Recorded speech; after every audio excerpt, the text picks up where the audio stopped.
সকল প্রিয় বন্ধুদের আবার স্বাগত আমার ভিডিওয়ে।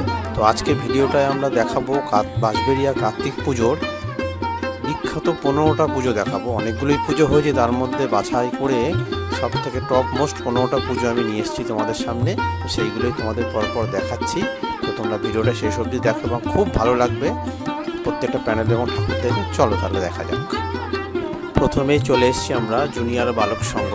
তো এই প্যান্ডেলটার বাইরেটা শুধু দেখো কি সুন্দর দেখতে করেছে। বাইরে কারুকার্য যেমন হয়েছে ঠিক সেরকমই ভিতরেরও কারুকার্য হলো খুব সুন্দর। দেখো বুদ্ধ মূর্তি রয়েছে মাঝখানে এবং পুরো প্যান্ডেলটা সুতো এবং বিভিন্ন জিনিস দিয়ে কাজগুলো করা হয়েছে। আমি সামনে থেকে যতটা সম্ভব দেখানোর চেষ্টা করছি। আমাদের এই বাঁশবেড়িয়া কার্তিক পুজো জগৎ বিখ্যাত। তো তোমরা যদি কখনো সময় পাও অবশ্যই এসে দেখে যেও, নিজের চোখে খুব ভালো লাগবে।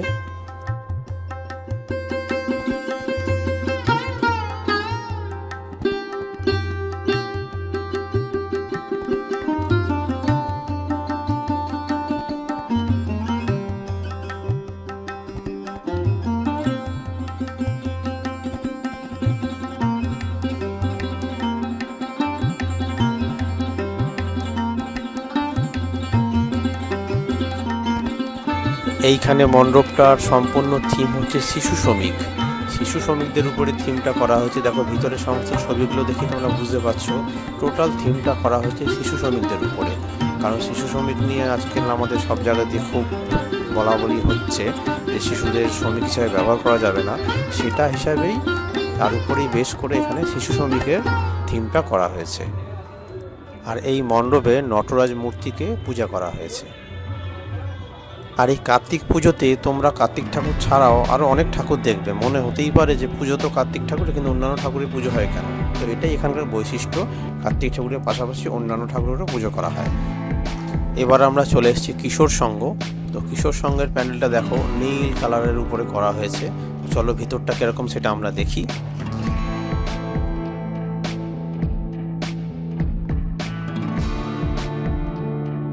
দেখো আমরা প্যান্ডেলের ভিতরটা তোমাদের দেখানোর চেষ্টা করছি। কি সুন্দর করেছে তোমরা দেখতেই পাচ্ছ, অপূর্ব তার কারুকার্যগুলো করেছে।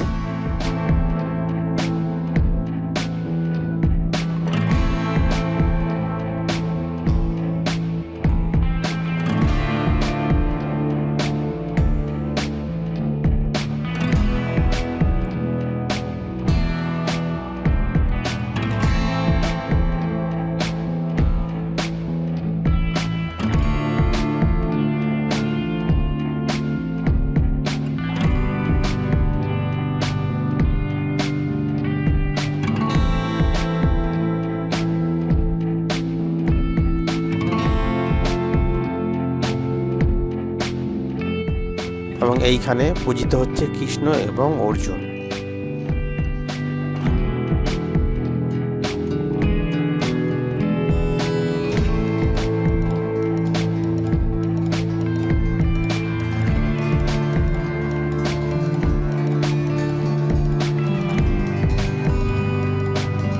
এবার আমরা চলে এসেছি একটি আশ্চর্য প্যান্ডেলে, সূর্য কিরণ সঙ্গে। পুরো প্যান্ডেলটাই কাঠের তৈরি, আগা গোড়া, এবং ভিতরে চলো দেখাচ্ছি ঠাকুরটাও পর্যন্ত সম্পূর্ণ কাঠের তৈরি।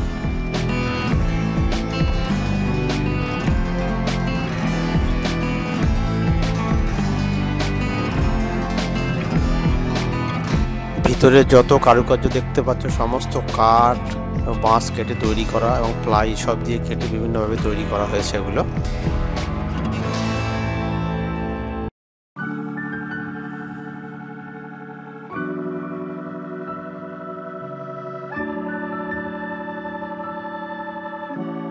আর এই সূর্য তরুণ সংঘের যে মূর্তিটা দেখতে পাচ্ছ কার্তিক ঠাকুরের, এটা সম্পূর্ণ কাঠের। এইখানে কার্তিক অর্জুনকে পুজো করা হয়েছে, মানে কার্তিক রূপে কিন্তু হাতে অর্জুনের মতো ধনুক আছে। এবার আমরা চলে এসেছি নেতাজি স্পোর্টিং ক্লাবের প্যান্ডেলে। প্যান্ডেলটা দেখুন খুবই সুন্দর করেছে।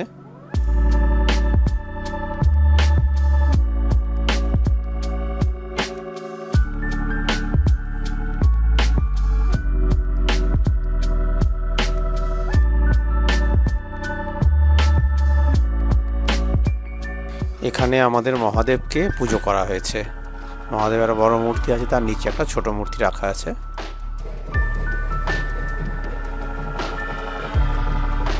এবারে আমরা চলে এসেছি কুণ্ডগলির ভারতী সংঘের প্যান্ডেলে। এইখানে থিম হচ্ছে নটরাজ, মানে এখানে একটা বড় নৌকো করা হয়েছে মাঝখানে, পুরো কাঠ দিয়ে নৌকোটা করেছে, নৌকোর উপর মাঝিও বসে আছে এবং আশেপাশে সমস্ত কাঠের উপরে সুন্দর ডিজাইন করে ঘর, মানুষ, বিক্রি বাটা হচ্ছে, দোকান বাড়ি সব করা হয়েছে। তো থিমটা সত্যি খুবই সুন্দর, দেখার মতো।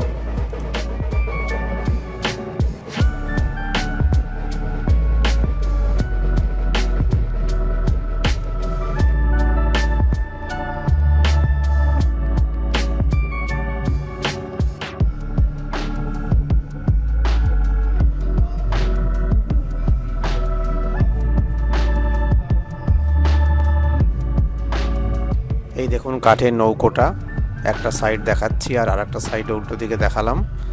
তো পুরোপুরি কাঠ দিয়ে তৈরি করেছে।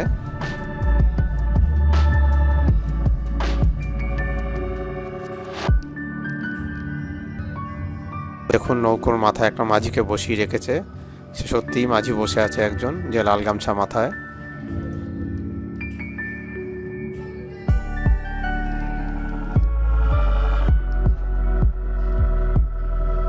এখানেও নটরাজ মূর্তিকে পুজো করা হয়েছে। মণ্ডপের পাশে একটা পুকুর আছে, সেখানে দেখুন সুন্দর লাইটিং করা হয়েছে এবং কতগুলো নৌকো বানিয়ে বানিয়ে ভাসিয়ে রেখে দেওয়া হয়েছে।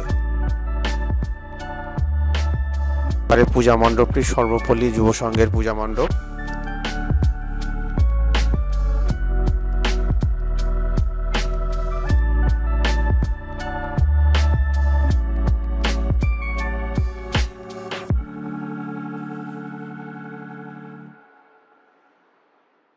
এখানে মা কালী, ভগবান বিষ্ণু এবং প্রভু জগন্নাথকে পুজো করা হয়েছে।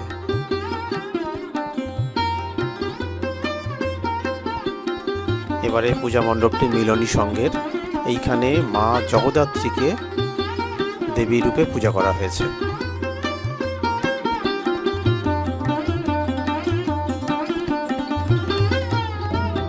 পিতা ধর্ম, পিতা স্বর্গ, পিতা হি পরং তপ।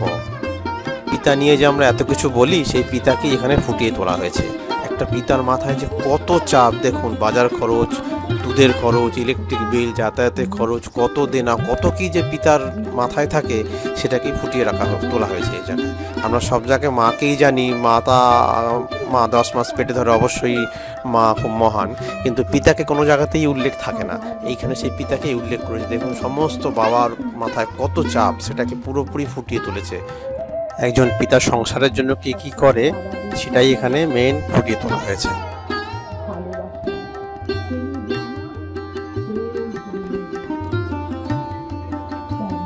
পিতা কর্তব্য পালন করতে করতে নিজে শেষ হয়ে যায়, কিন্তু কখনো তার কর্তব্য পালন থেকে বিচ্যুত হয় না। এইখানে কার্তিককে রাজা রূপে পুজো করা হয়েছে, রাজা কার্তিক।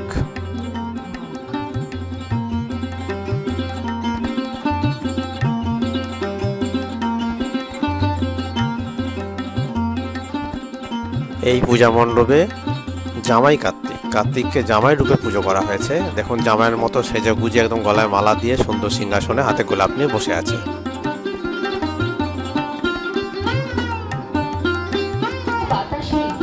আজ আনন্দের বার্তা, শিক্ষা সংস্কৃতির শহর বাঁশবেড়িয়া আবার প্রস্তুত।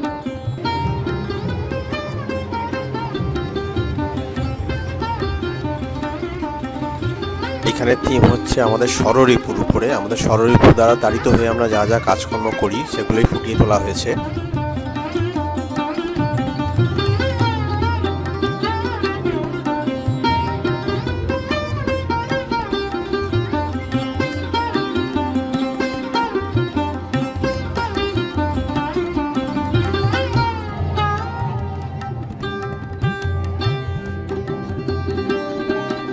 এখানেও রাজা কার্তিকের পুজো হয়েছে।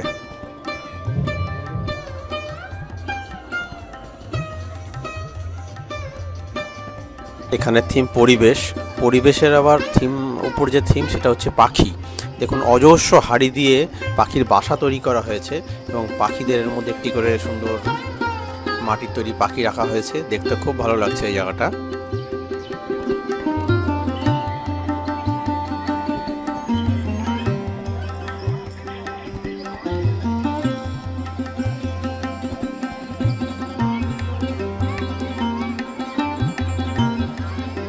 আমার নায়িকা এখানে বসার জায়গা করেছে, তো হাঁটতে হাঁটতে হাঁপিয়ে গেছে, একটু বসে রেস্ট নিয়ে নিচ্ছে।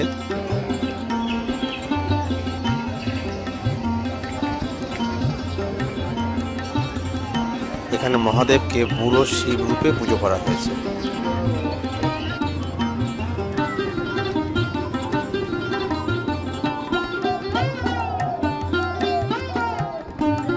এখানেরও থিম পরিবেশ। তো দেখছেন একটা বড় পেঁচা করা হয়েছে, মানে মেন থিম এদের পাখির উপরে রাখা হয়েছে। ভিতরে সমস্ত পাখির উপরেই যত সব কিছু ডেকোরেশনটা করা হয়েছে, পাখির খাঁচা ঝুলিয়ে রাখা হয়েছে। পাখি তো আমাদের পরিবেশে ভারসাম্য রক্ষা করে, সেটার উপরেই থিমটা করা হয়েছে।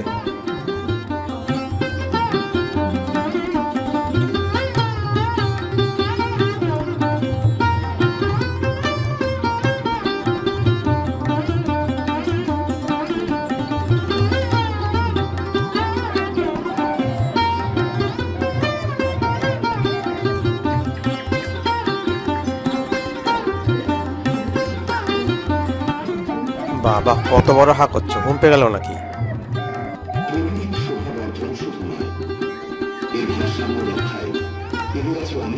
এখানে রাজা কার্তিককে পুজো করা হয়েছে। প্রাকৃতিক বনরক্ষার মাধ্যমে এছাড়া সচেতন নাগরিক হিসেবে আমাদের প্রত্যেকের বিচক্ষণ কর্মকাণ্ডই পারে পাখিকে তার সুস্থ আবাসস্থল দিয়ে তাদের কর্মকাণ্ডের মুখর এক রঙিন আকাশ, এমন একটা দিন আমাদের জন্য অপেক্ষা করে আছে।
ভিতরের ডেকোরেশনটা দেখুন কি সুন্দর করেছে, একদম মাঝখানে মহাদেবের মূর্তি আছে এবং সমস্ত প্যান্ডেলটা জুড়ে মহাদেবেরই ত্রিশূল দিয়ে সাজানো হয়েছে এবং ভিতরের ডেকোরেশনটা খুব সুন্দর করেছে।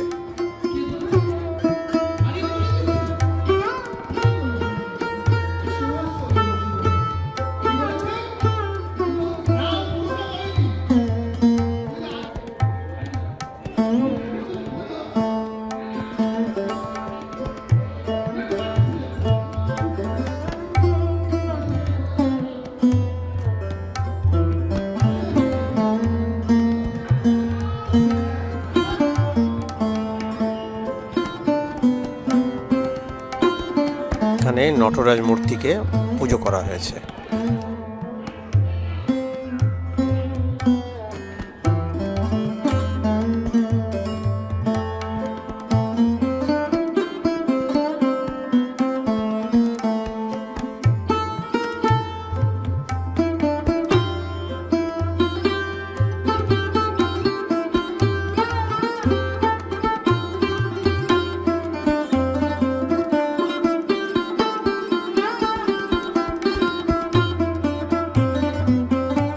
সর্বশেষে আমরা পৌঁছেছি রামকৃষ্ণ সঙ্গে স্বামী নারায়ণ মন্দিরে।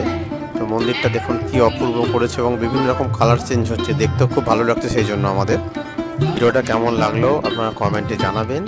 এখানে মহাদেব, বিষ্ণু, গণেশ সহ সকল দেবতাকে পুজো করা হয়েছে।